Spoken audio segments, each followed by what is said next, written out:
नमस्कार, मैं Vivek Kumar, instructor government ITI Aliganj Lucknow. आज मैं आप सभी को व्यवसाय ड्राफ्टमैन सिविल के प्रथम वर्ष के पाठ्यक्रम में वर्णित टॉपिक प्रोजेक्शन यानी कि प्रक्षेप के बारे में विस्तृत रूप से बताऊंगा। तो आइए शुरू करते हैं और जानने का प्रयास करते हैं कि प्रक्षेप किसे कहते हैं। देखिए, अगर हम बात करें किसी भी वस्तु की, मसलन जो चीज़ें हमारे पास मौजूद हैं, अगर हम सिविल इंजीनियरिंग के परिप्रेक्ष्य में देखें तो कोई भवन है, कोई वस्तु है जिसका हमें नक्शा बनाना, जिसका चित्र बनाना है, तो उसमें दो तीन चीज़ें महत्वपूर्ण होती है। उसमें लंबाई, चौड़ाई और ऊंचाई, ये तीनों ही चीज़ें मौजूद होती हैं।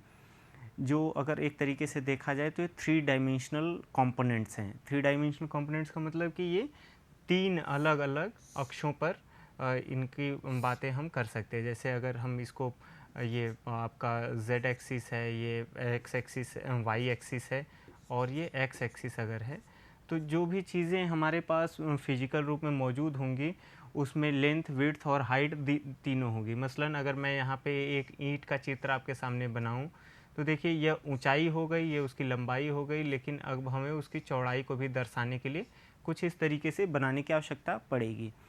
तो आप समझ पा रहे हैं कि कोई भी वस्तु हमारे पास मौजूद है जो फिजिकली हमारे इर्द गिर्द है, तो उसके पास कम से कम 3 कंपोनेंट्स तो होंगे ही होंगे, जिसमें लंबाई, चौड़ाई और ऊंचाई, ये तीनों महत्वपूर्ण है। और अगर हमें उसकी ड्राइंग बनानी है, उसका हमें डायग्राम बनाना है, उसका कोई हमें पिक्चर ड्रॉ करनी है, तो वो हम किस पे कर रहे होंगे? हम एक पेपर पे कर रहे होंगे जो 2D में होता है, यानी कि उस पे पेपर पे सिर्फ 2 ही डायमेंशंस होते हैं। मसलन एक अगर हम इसको Y एक्सिस मान लें और इसको X एक्सिस मान लें, तो इसमें हमारे पास जो पेपर मौजूद होता है उस पे 2D ही हम कोई कंपोनेंट्स को दर्शा पाते हैं। ऐसी स्थिति में फिर हम प्रक्षेप की मदद लेते हैं और जैसे हमने ये चित्र बनाया, इसी तरीके से हम बनाने का प्रयास करते हैं, जिसमें कि हमारे 2D पेपर पे ही हम उसके कोई भी वस्तु के तीनों डायमेंशंस को बना पाने में सक्षम होते हैं। तो यही अगर हम परिचय में देखें तो किसी भी वस्तु के सभी बाहरी किनारों से जब एक समतल पर मिलने वाली काल्पनिक सीधी रेखाओं को खींचा जाता है, और तो उन सीधी रेखाओं से समतल पर जो बिंदुओं को मिलाने पर आकृति प्राप्त होती है, उसे ही हम वस्तु का प्रक्षेप कहते हैं। जैसे ये जो चित्र हमने बनाया था, अगर मान लीजिए हम यहाँ पे एक और उदाहरण लेते हैं, कोई एक ईंट का उदाहरण लेते हैं, हम ये बनाने का प्रयास करते हैं यहाँ पर। तो आप देखिए ये क्या है, ये अगर हम ऊंचाई कह लें, ये चौड़ाई कह लें और ये ईंट की लंबाई कह लें, तो ये हमने ये लाइन हमने कैसे लिया है? एक प्लेन पर एक हमने ईंट सामने रखी, अपने स्क्रीन पर उससे पैरेलल रेखा खींची और बिंदुओं को मिला दिया।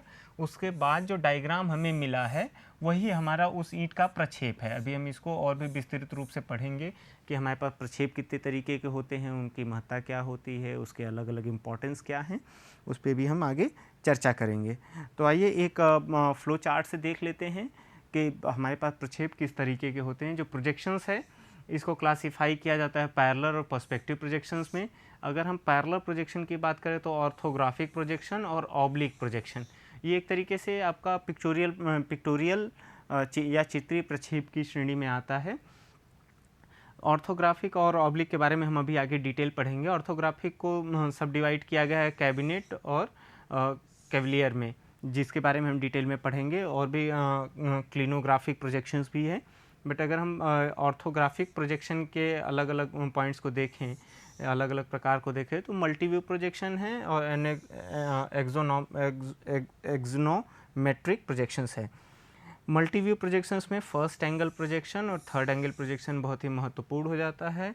एक्सोनोमेट्रिक में आइसोमेट्रिक प्रोजेक्शन हमारे पास महत्वपूर्ण है। उसी तरीके से अगर हम पर्सपेक्टिव प्रोजेक्शन में देखें तो एरियल और लीनियर प्रोजेक्शन हम देखते हैं। फिर उसके बाद 1 पॉइंट, 2 पॉइंट और 3 पॉइंट पर्सपेक्टिव प्रोजेक्शंस के बारे में हम चर्चा करते हैं।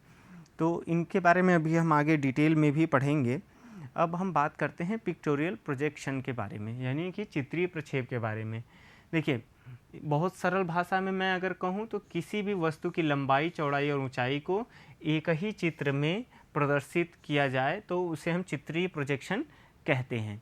कहने का आशय यह है कि अगर हम किसी वस्तु का प्रक्षेप यानी कोई भी उस वस्तु की ड्राइंग हम अपने 2D पेपर पे इस प्रकार बनाएं कि उसके तीनों कंपोनेंट्स जो इम्पॉर्टेंट कंपोनेंट्स हैं, मतलब लंबाई, चौड़ाई और ऊंचाई, तीनों को ही अगर हम एक ही चित्र में दर्शा पाएँ तो हम कहेंगे कि वो चित्रीय प्रोजेक्शन है। इस चित्र में देख सकते हैं आप, एक क्यूब है, आप यहाँ पर देख पा रहे हैं। ये हमारे पास एक क्यूब है जिसको हमने जिसका पिक्चोरियल प्रोजेक्शन हम बनाने का प्रयास कर रहे हैं। देखिए, सबसे पहले तो आपको समझना होगा कि यह क्यूब रहा कैसे होगा। ये अगर इनिशियली अगर आप स्ट्रेट इसको देखेंगे, सीधे सीधे देखेंगे, तो ये कुछ इस तरीके से दिख रहा होगा। लेकिन जब आप इसके थोड़ा सा साइड में, मतलब आप आप एकदम ठीक सामने से इसको देख रहे होंगे, तो सिर्फ आपको इसका दो साइड यानी कि लंबाई, ऊंचाई दोनों ही दिख रहा है। इसकी जो चौड़ाई होगी वो आपको दिखेगी नहीं अगर आप एकदम ठीक परपेंडिकुलरली इसको देख रहे हैं। तो अगर आप थोड़ा सा साइड में होकर के, मतलब इधर से देखेंगे, तो आपको यह क्यूब कैसे दिख रहा होगा, थोड़ा सा साइड में होकर के और थोड़ा सा ऊपर होके अगर आप देखेंगे तो यह क्यूब आपको कुछ इस तरीके से नज़र आएगा, जिसमें आपको इसकी चौड़ाई भी दिखने लगेगी। देखिए, ये इस क्यूब की ऊंचाई है, ये उसकी लंबाई है और ये चौड़ाई। यद्यपि क्यूब में सारे डायमेंशंस बराबर होते हैं, लेकिन फिर भी उसको अलग करने के लिए मैं ये आपको बताने का प्रयास कर रहा हूँ कि इसके अलग अलग कंपोनेंट्स कैसे आपको दिखेंगे। जब आपने ठीक सामने से देखा तो सिर्फ कह लीजिए H और L दिखा। वहीं जब आप थोड़ा सा लेफ़्ट की तरफ आए और थोड़ा सा ऊंचाई, मतलब थोड़ा सा ऊपर अपना ऑब्जर्वेशन किया, तो आपको इसका विड्थ भी दिखा, हाइट तो दिख ही रही थी, लेंथ भी दिखा।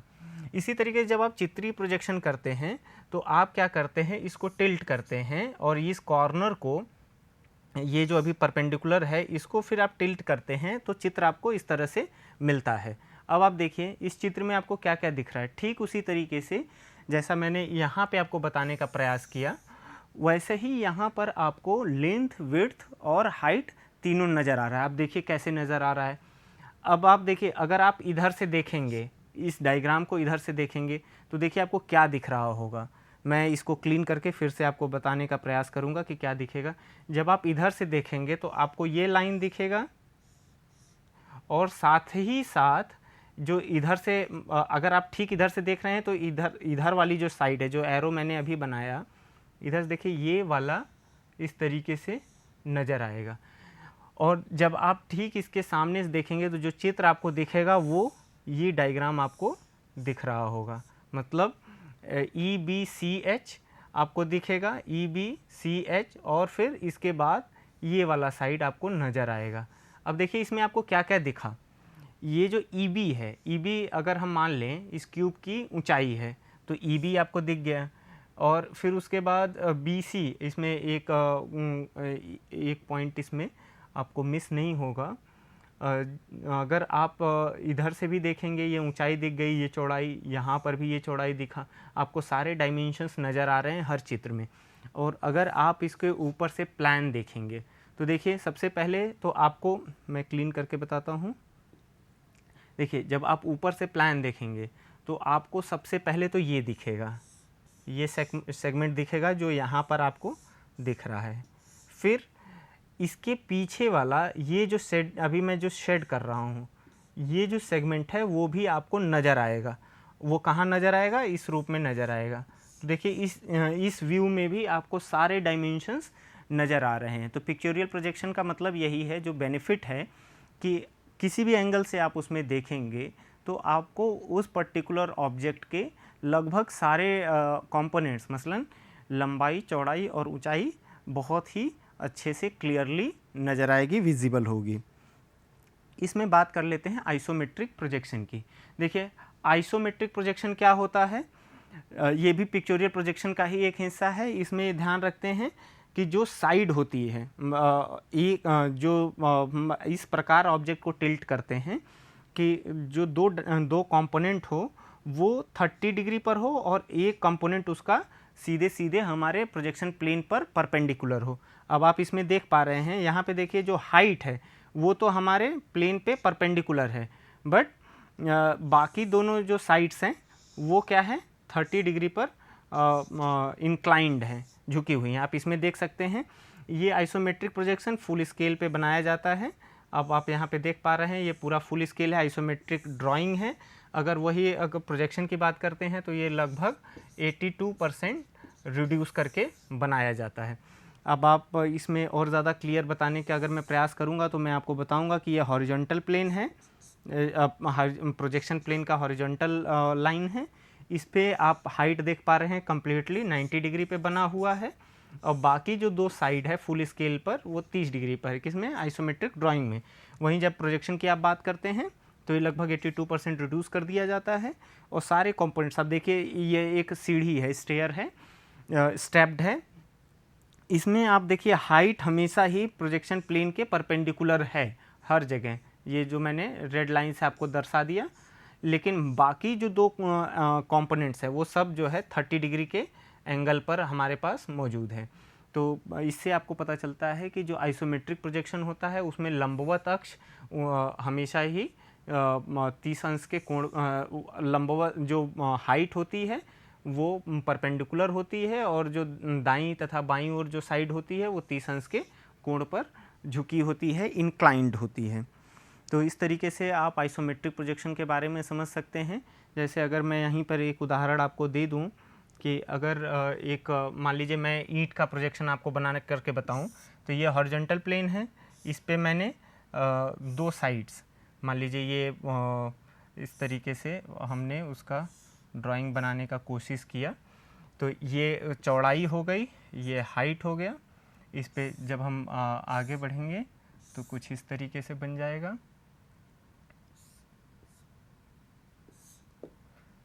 इसको आप यहाँ से हटा सकते हैं, उसको कंसीडर नहीं करिए।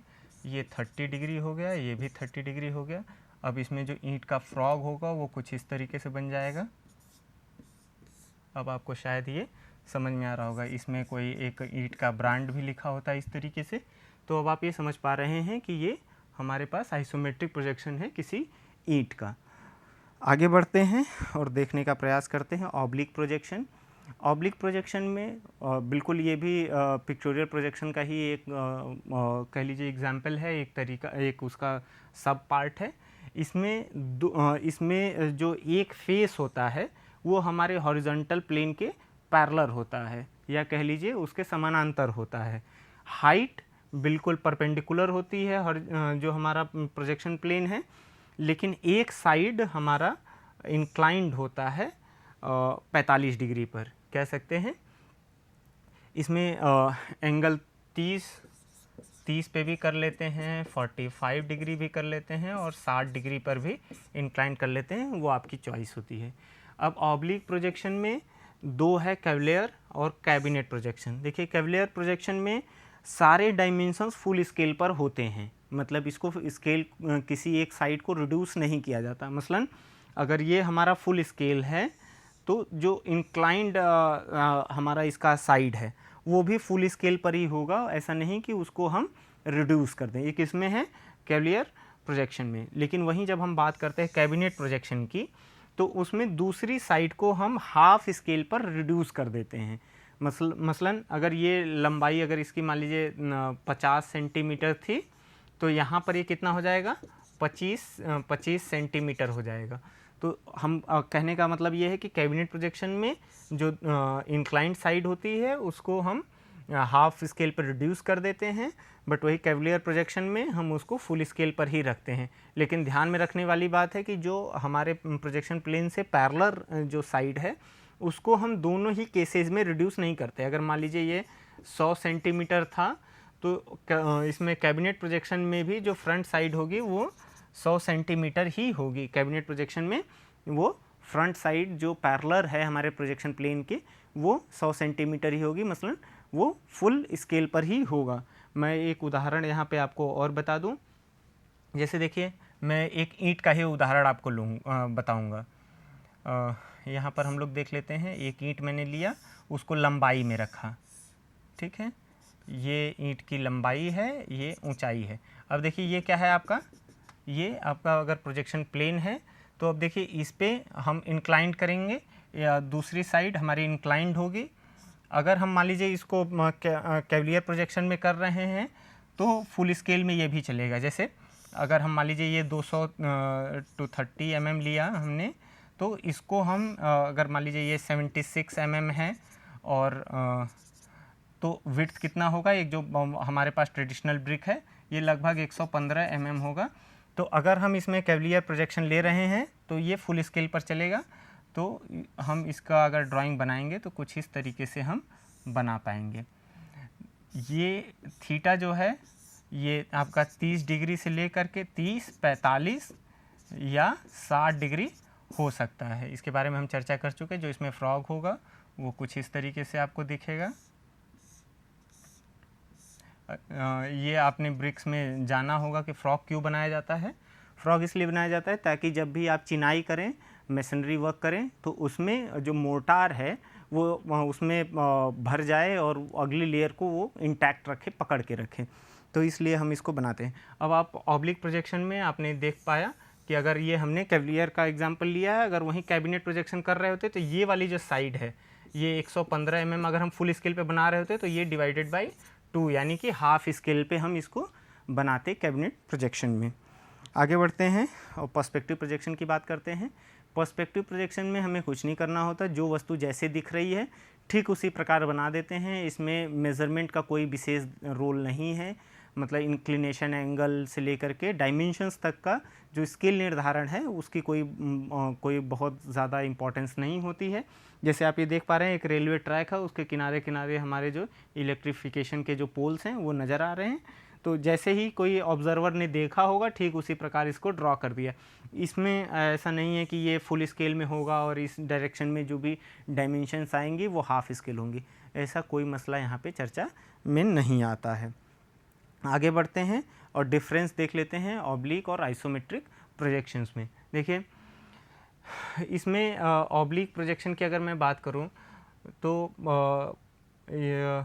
हमारे सारे जो इसके कह लीजिए साइड्स हैं, पहले तो ऑब्लिक प्रोजेक्शंस में पैरेलल ईच अदर होते हैं, इंक्लाइंड प्लेन प्रोजेक्शन प्लेन पर इंक्लाइंड होते हैं। इसमें क्या है हमारा आइसोमेट्रिक प्रोजेक्शन में ये परपेंडिकुलर प्लेन पर वो हमारे परपेंडिकुलर होते हैं। इसमें ऑब्लिक प्रोजेक्शन में हम इस बात का ध्यान रखते हैं कि हमारा जो एक फेस हो वो पैरेलल प्लेन के प्रोजेक्शन प्लेन के पैरेलल हो, लेकिन इसमें जब आइसोमेट्रिक की बात करते हैं तो वो स्टैंड करे अपने किसी कॉर्नर पे। ये आपने अभी पिछले एग्जांपल्स में सारे देख चुके हैं आप। ऑब्लिक प्रोजेक्शन में वो एक्चुअल डायमेंशन के साथ ही ड्रॉ किए जाते हैं, लेकिन जैसे ही हम आइसोमेट्रिक प्रोजेक्शन की बात करते हैं उसमें डायमेंशंस को हम 82% रिड्यूस कर देते हैं। मतलब अगर कोई डायमेंशन 100 सेंटीमीटर है तो हम एक्चुअल में जब आइसोमेट्रिक प्रोजेक्शन में उसको ड्रॉ कर रहे होंगे तो उसको 82 सेंटीमीटर ही दिखाएंगे। इसमें आगे देखते हैं कि हमारे पास पोजीशन का चॉइस होता है, बट यहाँ पर जब हम आइसोमेट्रिक प्रोजेक्शन करते हैं तो ऑब्जेक्ट को किस पोजीशन में रखना है ये चॉइस लगभग हमारे पास नहीं होती है। ऑर्थोग्राफिक प्रोजेक्शन की अगर हम बात करें तो ये इम्पॉर्टेंट है इंजीनियरिंग पॉइंट ऑफ व्यू से। मतलब कि आप किसी भी वस्तु का जब आप इंजीनियरिंग पॉइंट ऑफ व्यू से निरीक्षण कर रहे होंगे तो वहाँ पर जो प्रोजेक्शन आप बनाएंगे वो ऑर्थोग्राफिक प्रोजेक्शन होता है। इसको हर तरफ से, मतलब ऊपर से देखा गया तो प्लान दिखा, साइड से देखा गया एलिवेशन देखा गया, फ्रंट व्यू देखा गया, साइड व्यू देखा गया, तो जिधर से देखने पर जो जैसा वस्तु नज़र आता है हम उसका ड्राइंग हम बनाते हैं और उसी को हम बोलते हैं हमारा ऑर्थोग्राफिक प्रोजेक्शन। जैसे आप देखिए ये हमारा एक कोई ऑब्जेक्ट है, अब इसका हमें बनाना है ऑर्थोग्राफिक प्रोजेक्शन। अब देखिए टॉप व्यू बनाने के लिए जब आप ऊपर से देखेंगे तो आपको क्या दिखेगा। देखिए जब आप ऊपर से देखेंगे तो ये सेगमेंट आपको नज़र आएगा, ये पूरा सेगमेंट आपको इस तरह से नज़र आएगा और ये जो ये यहाँ पर जो इसमें ग्रूव है, जो स्लॉट कटा हुआ है, वो खाली जगह की तरह नज़र आएगा। अब आप देखिए जब इसको आप ड्रॉ करेंगे तो ये आपको ये टॉप व्यू है, यहाँ पर आपको नज़र आ रहा है। देखिए ये जो टॉप लिखा हुआ है वो यहाँ पे इस तरीके से टॉप लिखा हुआ नज़र आएगा और ये लाइन दोनों एक दूसरे पर कोइंसाइड करेगी, एक दूसरे पर ये दोनों लाई कर रही है। मतलब ये जो ऊंचाई है, ये जो अगर मान लीजिए ये x है, ये यहाँ पर छुपा हुआ रहता है हमेशा। ये यहाँ पर जो मान लीजिए ये a हमने इसको डिनोट कर दिया, तो ये वाली लाइन आपको यहाँ नज़र आती है a। ये लाइन जो है इसको हमने b से नाम दे दिया, तो ये लाइन यहाँ पे b की तरह नज़र आएगी। यहाँ पर अगर हमने इसको c कहा तो ये लाइन c है। वापस अगर इसको हम देखेंगे तो इसको अगर हमने d कह दिया तो लाइन d यहाँ पे है। e अगर हमने इसका नाम रखा इस h का तो यहाँ पे e है। अगेन अब देखिए ये वाला जो साइड है अगर हमने इसको f कहा तो ये साइड f हो गई। और अंत में ये जो लाइन है अगर हमने इसको g नाम दिया तो देखिए लाइन g यहाँ पे नज़र आएगी। बाकी ये वाला पूरा ब्लॉक जिस पे टॉप लिखा हुआ है ये आपको यहाँ पे नज़र आ रहा है। तो टॉप व्यू में आपको समझ में आया कि अगर आप ऊपर से देखते हैं तो कैसे दिखेगा। यहाँ पे ये स्लॉट बिल्कुल खाली दिखेगा, ये पूरा इस रूप में जैसे हमने नाम अभी लाइनों का नाम दे करके बताया तो इस तरह दिखेगा। इसी में अगर आप देखिए साइड व्यू देखते हैं या पहले फ्रंट व्यू देख लेते हैं। पहले आप टॉप व्यू में आप ऊपर से देख रहे थे, लेकिन फ्रंट व्यू में आप सामने से देखेंगे। तो अगर इधर फ्रंट है तो आप देखिए आपको क्या दिखेगा। सबसे पहले ये लाइन आपको ये वाला ब्लॉक पूरा दिखेगा यहाँ पर। और देखिए जब आप सामने से देखेंगे तो ये स्लॉट खाली बिल्कुल नहीं दिखेगा। आपको ये वाली लाइन जो है ये लाइन ये गायब दिखेगी, ये आपको दिखेगा नहीं, क्योंकि ये लाइन और ये लाइन एक दूसरे पर कोइंसाइड करेगा। अभी मैं नाम रख के आपको बताता हूँ। देखिए ये जो पूरा ब्लॉक है जिस पे फ्रंट लिखा हुआ है वो यहाँ पे दिखेगा आपको, ये फ्रंट आपको यहाँ दिखेगा। अब देखिए ये लाइन ए अगर हमने इसका नाम रखा तो देखिए ए यहाँ पे दिखेगा, ये बी है ये बी यहाँ दिखेगा। नीचे आया आप यहाँ पे अगर इसका नाम सी है इस लाइन का तो ये सी ऐसे दिखेगा। अब देखिए ये जो सेगमेंट है इसको अगर आपने डी कहा तो देखिए ये लाइन यहाँ तक डी दिखेगी आपको, ये डी दिखेगी। लेकिन जैसे ही आप नीचे आएंगे और इस लाइन की बात करेंगे ई, अब देखिए ये लाइन और ये लाइन एक दूसरे पे कोइंसाइड करेगा, यानी ये वाली जो लाइन है ई, इसके पीछे दो लाइन है, ये जो डेप्थ है वो यहाँ पे हिडन है। उसी तरीके से अगर आपने इसको एफ कहा तो ये लाइन आपको एफ दिखेगा। अब फिर आपको क्या दिखेगा, देखिए यहाँ से ये वाली लाइन आपको नज़र आएगी जी।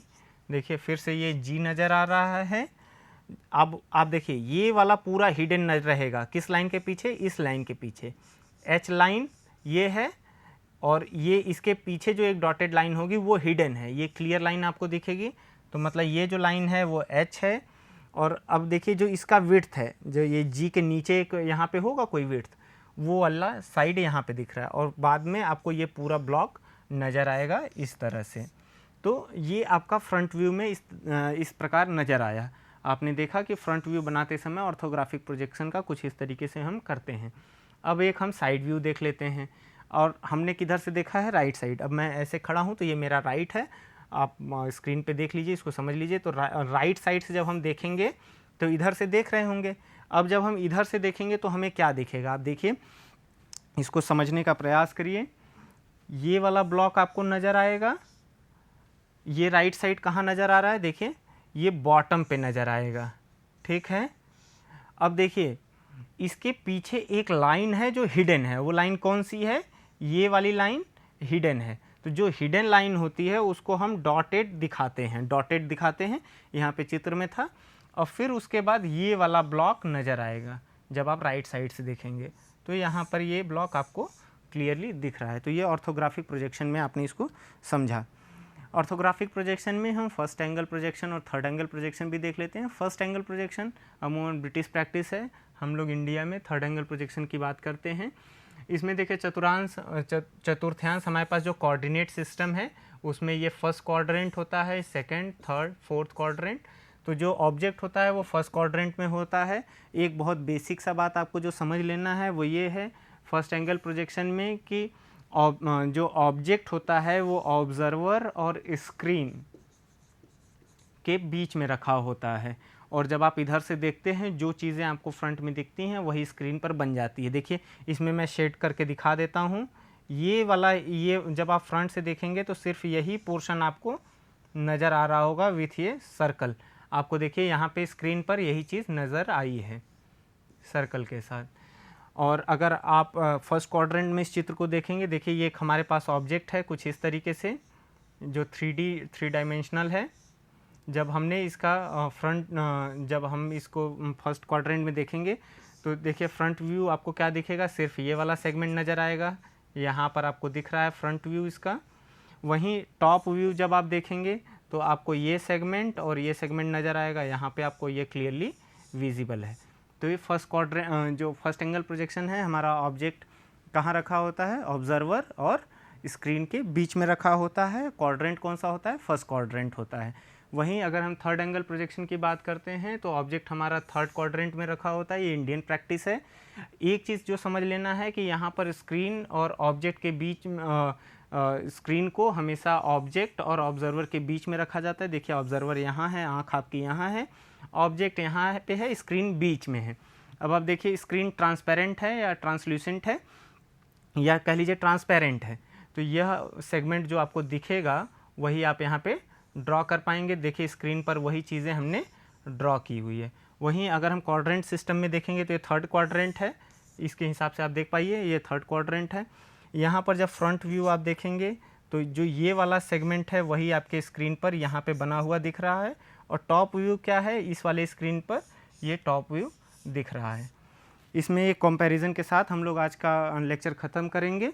देखिए जो फर्स्ट एंगल प्रोजेक्शन का सिंबल है वो कुछ इस तरीके से है, लेकिन इसमें आँख ज़रूर बना लीजिए ताकि आपको समझ में आए। आप देख किधर से रहें, इधर से।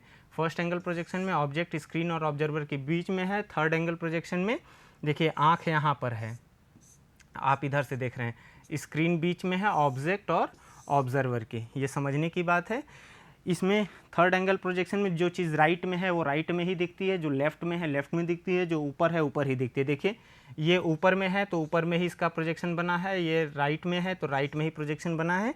लेकिन फर्स्ट एंगल प्रोजेक्शन में जस्ट उल्टा होता है। देखिए ये वाली साइड जो इस ऑब्जेक्ट के राइट में है वो आपको कहाँ दिख रही है, लेफ़्ट में दिख रही है। जो टॉप में है ऊपर से दिख रहा है वो आपको बॉटम में नज़र आ रहा है। तो इस प्रकार ये बेसिक डिफरेंस था। आज के इस पाठ में हमने प्रक्षेप के बारे में परिचय किया, जाना कि क्या होता है प्रक्षेप। उसमें हमने अलग अलग उदाहरण देखे, अलग अलग टाइप्स देखे, जिसमें हमने डिटेल में पिक्टोरियल और ऑर्थोग्राफिक प्रोजेक्शन के बारे में देखा। और साथ ही साथ हमने ये जानने का प्रयास किया कि ऑर्थोग्राफिक प्रोजेक्शन में हमारे पास फर्स्ट एंगल और थर्ड एंगल प्रोजेक्शन क्या होता है। मैं दोहराने के लिए आपको बता दूं, जो फर्स्ट एंगल प्रोजेक्शन होता है उसमें स्क्रीन और ऑब्जर्वर के बीच में ऑब्जेक्ट रखा जाता है, और इसमें जो चीज़ लेफ़्ट में होती है वो राइट में आपको दिखती है। प्रोजेक्शन उसका जो राइट में होता है लेफ़्ट में दिखता है, टॉप वाला बॉटम में दिखता है, बॉटम वाला जो सेगमेंट है वो आपको टॉप में नज़र आता है। वहीं जब आप थर्ड एंगल प्रोजेक्शन में जाते हैं तो यहाँ पे ऑब्जेक्ट और ऑब्जर्वर के बीच में स्क्रीन रखी जाती है, माना जाता है।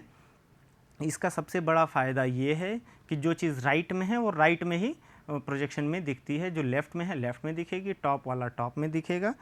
तो इस तरीके से हम इसको समझ पाते हैं। फिर बाद में हमने कंपैरिजन भी करके देखा। ये पूरा पाठ आपके सामने प्रस्तुत करने के लिए मैंने मदद लिया है नेमी द्वारा बनाई गई ई बुक्स का। मैं समझता हूँ कि आज का यह पाठ आप सभी के लिए मददगार साबित होगा। धन्यवाद।